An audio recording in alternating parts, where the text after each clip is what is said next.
उपवासाला अशा पद्धतीचा फराळ असेल तर काय बात वेगळीच आहे। आणि माझी गॅरंटी आहे की तुम्ही प्रत्येक उपवासाला अशा पद्धतीचाच फराळ करून बनवाल। तर चला बघूया काय। नमस्कार, मी सुषमा धुमाळ सातारा तडका माझ्या YouTube, Insta आणि Facebook चॅनलमध्ये स्वागत करते। आता श्रावण महिना चालू झालाय, मग रोज रोज तेच पदार्थ फराळाचे खाऊन कंटाळतो माणूस। आज त्यासाठी मी तुमच्यासाठी उपवासाची भाकरी आणि रश्शावाली भाजी घेऊन आली आहे। तर चला बघूया त्यासाठी काय काय लागतं। आपण उपवासाची भाजी बघणार, त्यासाठी बटाटे 2 चिरून घेतले, तेल, शेंगदाण्याचा कूट आणि उपवासाची चटणी आहे, मीठ, पाणी आणि हे पीठ आहे ना, राजगिरा, साबुदाणा, तुमचं वरवी आणि शिंगोड्याचं, असे 4 पीठं मिळून हे पीठ तयार केलेलं आहे। ते पीठ घेतले मी 2 भाकरीचं। बघा, हे कुठल्याही किराणा मालाच्या स्टोअरमध्ये मिळू शकतं। आता आपण भाजी घालून घेऊया। त्यासाठी मी इथं कढईमध्ये 2 पळी तेल घेतले, ते टाकणार आहे। तेल छान गरम होऊन द्यायचे आपल्याला आणि मग त्याच्यामध्ये आपण जे 2 बटाटे बारीक पातळ चिरून घेतले साल काढून, ते टाकून घ्यायचे तेलावर। उपवासाला वेगळं काहीतरी, रोज साबुदाणा आणि हे खाऊन कंटाळा येतो, मग अशी वेगळ्या पद्धतीची उपवासाची भाजीनी भाकरी करून बघा, खूप छान लागते। तर आता हे बटाटे आपण छान तेलावर परतून घेऊया। आता आपल्याला त्याच्यामध्ये उपवासाची चटणी, ज्याच्यामध्ये कुठलाच मसाला येत नाही, फक्त मिरची, मीठ टाकून ही दळलेली असती, ती उपवासाची चटणी टाकायची। 1.5 चमचा जवळजवळ मी ह्याच्यामध्ये उपवासाची चटणी टाकलेली आहे। आता व्यवस्थित परतून घेऊया ते।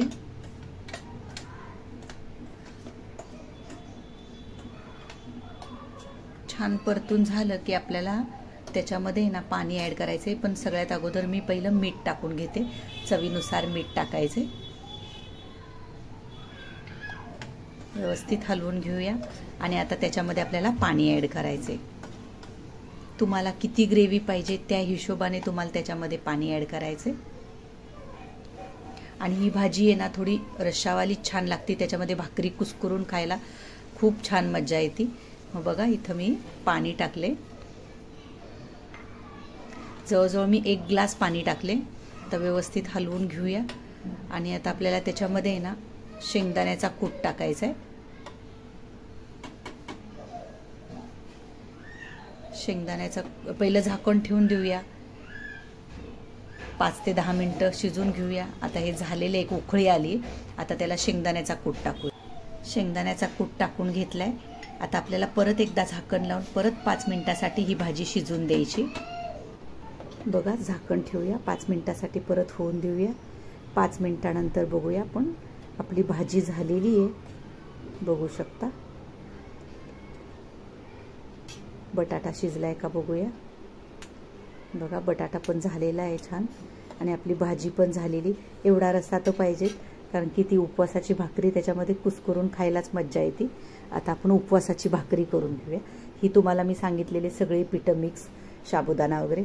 आता त्याच्यामध्ये थोडं पाणी आपल्याला ॲड करायचे आणि अशी घट्टसर कणिक, जशी आपण भाकरीला बांधतो तशा पद्धतीने बांधून घ्यायचे। बघा, येत आपलं भाकरीचं कणिक, थोडं करतच पाणी टाकायचं, एकदम पाणी टाकू नका, थोडं करतच आपल्याला एक कणिक बांधायचे।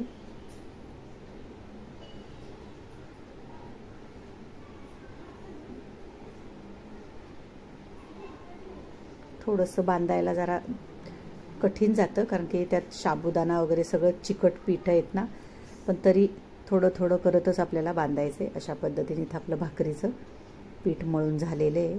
आता आपल्याला भाकरी थापायला घ्यायची, जशा पद्धतीने आपण भाकरी थापतो ना रेग्युलर, तशा पद्धतीनेच ही भाकरी थापायची, बघू शकता। आता आपल्याला पीठ खाली ठेवायचे आणि व्यवस्थित भाकरी थापून घ्यायची।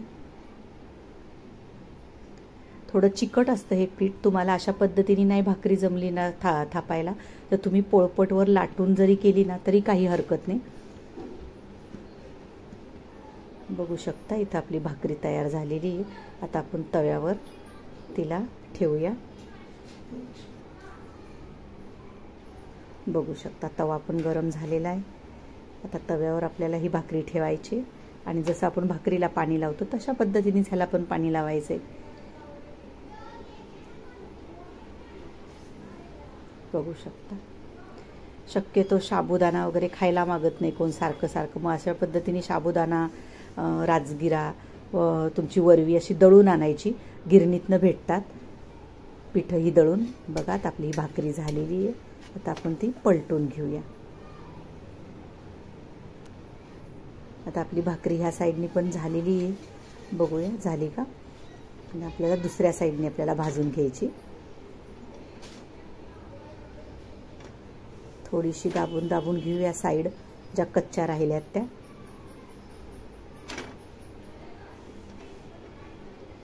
फिरवून फिरवून सगळीकडनं भाजून घ्यायचे.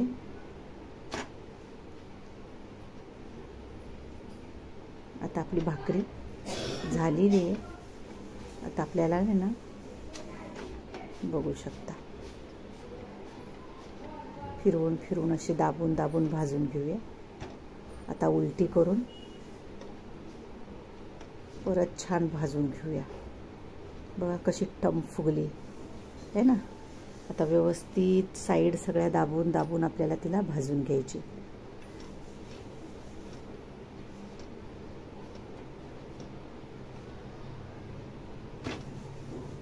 थोडीशी इकडची साईड कच्ची ती पण दाबून दाबून घेऊया, म्हणजे छान भाजली जाईल ती.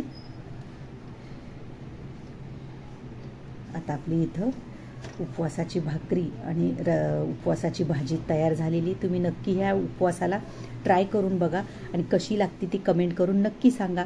कशी वाटली मी दाखवलेल्या उपवासाची भाकरी आणि रश्शावाली भाजीची रेसिपी तुम्हाला आवडली असेल तर तुम्ही हा व्हिडिओ जास्तीत जास्त शेअर करा. आणि तुम्ही अजून माझं चॅनल सबस्क्राईब केलं नसेल तर प्लीज सबस्क्राईब करा. माझ्या चॅनलला लाईक करा, शेअर करा, सबस्क्राईब करा. धन्यवाद.